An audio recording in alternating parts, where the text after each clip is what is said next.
أكيد.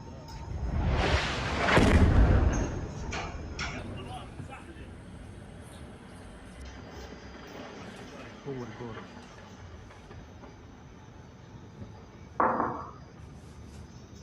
الصورة هذه جديدة.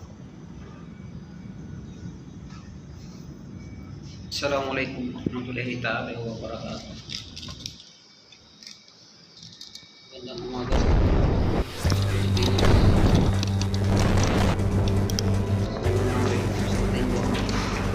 at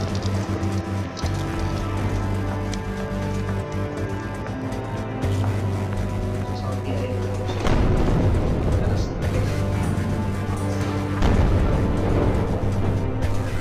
So yun na nga, yung video natin ay tungkol sa reaction video sa kasalukuyang nangyayari, kaguluhan sa bansang Palestine.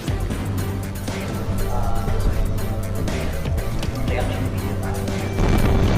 Kasi bilang isang Muslim, itong Muslim na ito ay pwede kung ngayon kasi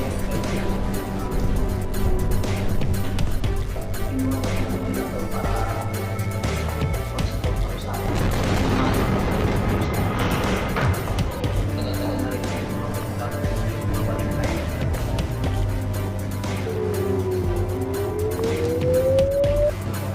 Sudah tayo.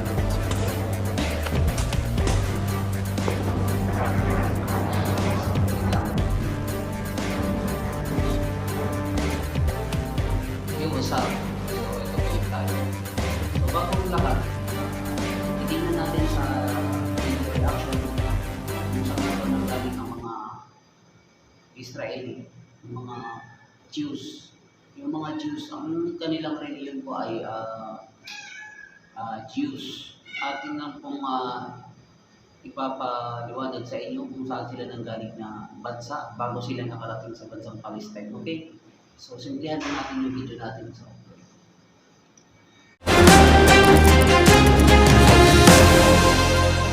During the 1920s and 1930s, despite continuing anti-Semitism and occasional pogroms, Jewish communities were a large component of European society.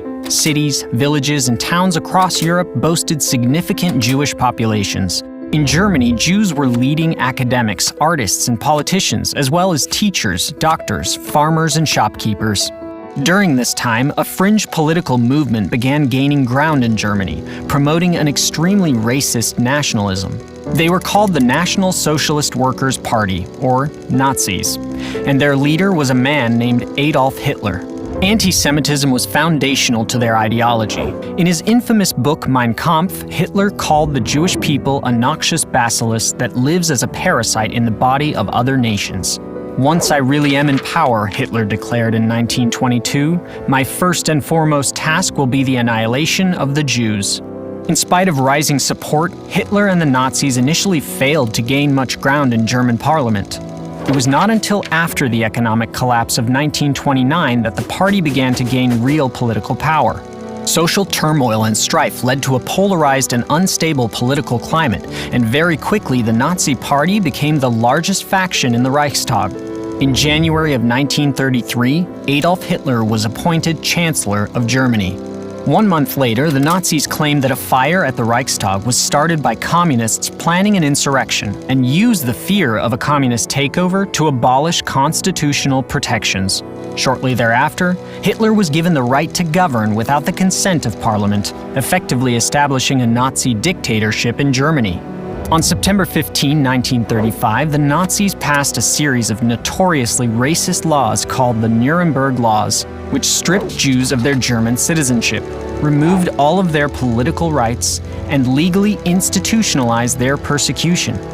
Many Jews attempted to flee the country, though their options of where to go were very limited. In September of 1939, Germany invaded Poland, officially beginning World War II. In the wake of German military expansion, a campaign of mass murder was carried out on the Jewish population. In towns and villages occupied by the German army, German military and police units, the most infamous being the SS, were instructed to carry out a war of annihilation on the Jews. Nazi soldiers, often with the help of local collaborators, rounded up Jewish men, women, children, and the elderly, took them to mass graves, and shot them to death, murdering roughly 2 million Jews within just a few years. To separate and control the Jewish population, the Nazis forced Jews into ghettos, small areas of cities and towns that were walled off from the rest of society. In 1941, it became law that Jews were required to wear a Star of David to identify them at all times. Disease in the ghettos spread like wildfire, and starvation was rampant.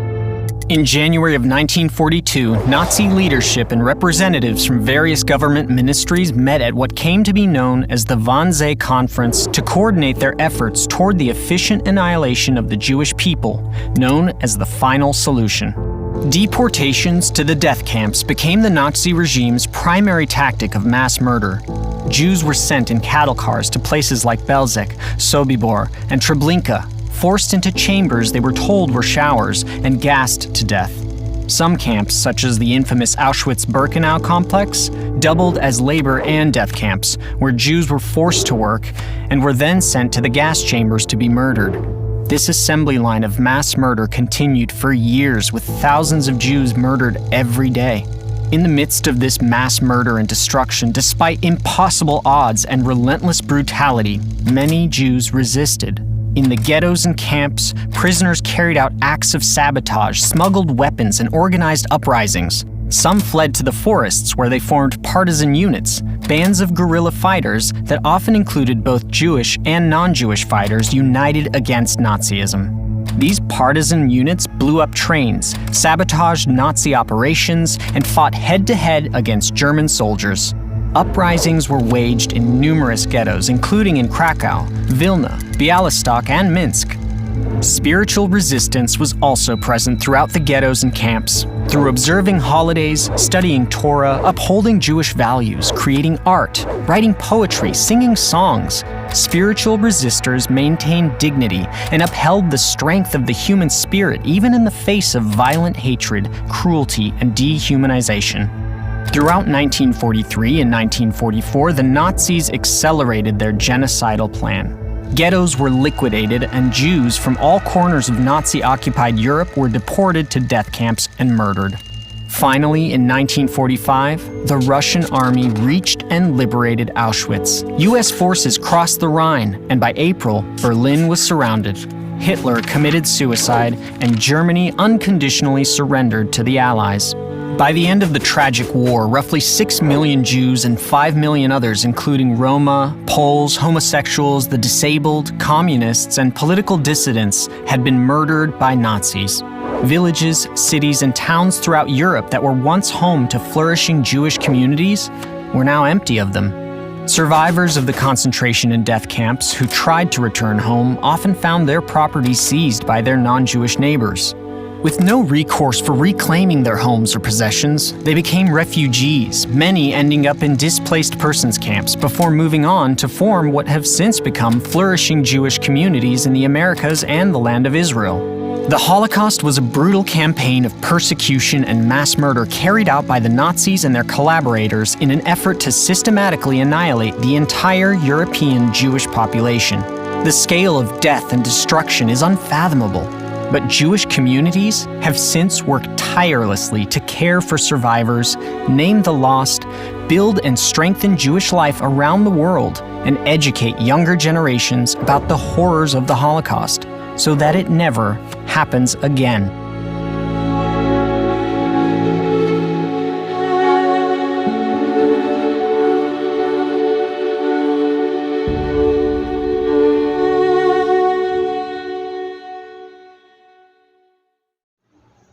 So malinaw na sa ating lahat kung saan sila nanggaling na bansa, sa bansang Germany. So yun na nga, matindi palang sinapit nila sa bansang Germany. So from Germany to Italy. So tingnan natin kung anong taon sila nag-migrant sa bansang Palestine, the land of Palestine. Okay? So hindi natin patatagalin pa. Ito na yung explanation video natin. 70 years have passed since the Nakba, the catastrophe in Arabic, took place in Palestine in 1948. in which more than 750,000 Palestinians were forcefully displaced from their homes and pushed into refugee camps in East Jerusalem, the West Bank, the Gaza Strip, and neighboring countries. But the Nakba didn't end in 1948. The catastrophe continues to affect more than 12 million Palestinians, who remain stateless today. Historical Palestine was mostly made up of Palestinian Muslims, Christians, and a small number of Jews, who generally lived together peacefully. The persecution of Jews across Europe led them to believe that they were not safe there, and Zionists saw Palestine as a prime location for a Jewish homeland. And it was clear that there were Palestinians on the land. The Zionist leaders and common people alike got used to the idea that the only way of making Palestine a Jewish state is by causing the Palestinians to leave. The Jewish Zionist movement began organizing immigration and buying land in Palestine. This was the first step in turning Palestine into a Jewish homeland. Then World War I began. Britain promised Zionist support for a Jewish national home in Palestine. This came as a formal political letter known today as the Balfour Declaration. It also included that nothing shall be done which may prejudice the civil and religious rights of existing non-Jewish communities in Palestine. When World War I ended and the Ottoman Empire was defeated, Britain occupied Palestine. Britain provided the muscle under which they could simply emigrate. I mean, they couldn't have immigrated were it not for the British presence, because the crucial battle in the early stages was simply getting Jews into Palestine and acquiring land. They couldn't have done that without British government's sponsorship. Jewish migration into Palestine continued for decades, and the Palestinian people organized large demonstrations against this influx. Palestinians saw British support of Zionism as biased and unfair. So the people of Palestine revolted in 1936 to fight against British and Zionist occupation. During the 3-year uprising, thousands of Palestinians were killed, and hundreds of British citizens and Jewish Zionists died as well. Britain dismantled the Palestinian Revolution, leaving them with no political or military leadership. However, the British also began limiting Jewish migration. This upset the Jews who had fought with the British during the uprising and led them to create their own forces. Zionist militias carried out bombing attacks against both the British and the Palestinians. As things got out of hand, the British announced in 1947 that they'd be ending their mandate on Palestine. The file on Palestine was then transferred to the UN, which suggested dividing Palestine into an Arab and Jewish state. As the British were preparing to leave, the new Jewish population began taking over, and it helped that they were heavily armed. The ethnic cleansing of Palestinians began months before the British officially left Palestine. Zionists were taking over major cities and hundreds of villages, forcing thousands of Palestinians into neighboring countries. It happened many times that the Israeli, very holy soldiers took 10 of the youngsters in the middle of the village, shot them just in order to kill them, in order that all the others will see it and run away. And if it's not enough, they took others also. The British ended their mandate on May 14, 1948, leaving their tanks and armored weapons to the newly created State of Israel. From the time the British occupied Palestine in 1917 to when they left in 1948, the number of Jews is estimated to have multiplied 10 times to 500,000. As Zionist Jews declared the State of Israel on May 14, 1948, the surrounding Arab nations declared war, with the objective of liberating Palestine. Although Palestine had the support of other Arab nations and they outnumbered the Jewish population, the Israelis also had foreign military, political, and financial support. They were a highly prepared, highly dedicated, well-armed fighting force, which was superior to all the Arab armies combined. Israel grew beyond the UN partition lines during the Arab-Israeli War by destroying Arab villages and further reducing the Palestinian population. By April 1949, more than 500 villages and 10 cities were captured by the Israelis. Over 750,000 Palestinians were expelled from their homes, and over 13,000 Palestinians had been killed. Even then, the Nakba did not end. Today, Israel occupies the whole of historical Palestine. Israelis continue to build illegal settlements on occupied Palestinian territories. Palestinians in the West Bank live under military law, which subjects them to checkpoints, curfews, and arbitrary arrests. Palestinians in Gaza live under a blockade imposed by Israel. Gaza is set to become unlivable by 2020. Palestinians today continue to demand their right to return to their homes. For them, the Nakba will not end until this right is granted. So mga minamahal na kapatid, lalo na sa kapatid kong mga Kristiyano, sana naunawaan ninyo ang away nitong dalawang bansa, Palestine at saka Israel. So sana naunawaan ninyo. Kasi hindi naman tayo pwedeng mangialam sa away na ito. Hindi natin alam kung ano ang pinagsimulan nitong away na ito.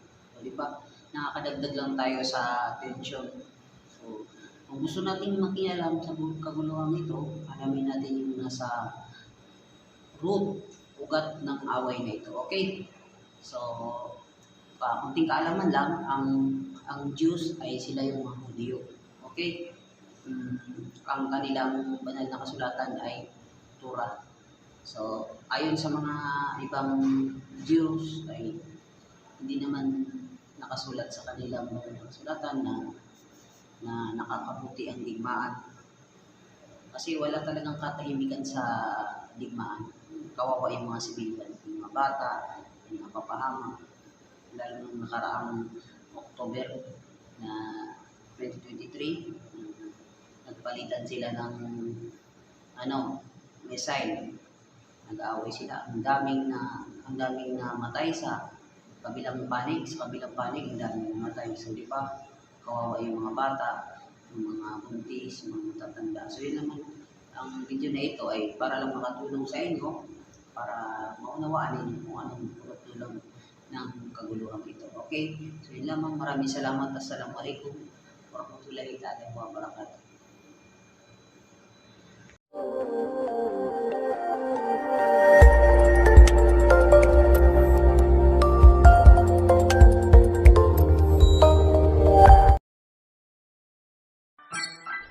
Yo, Doc, what up, my nigga? Gangsta, hype, that's what it is, man. Zone, Airless.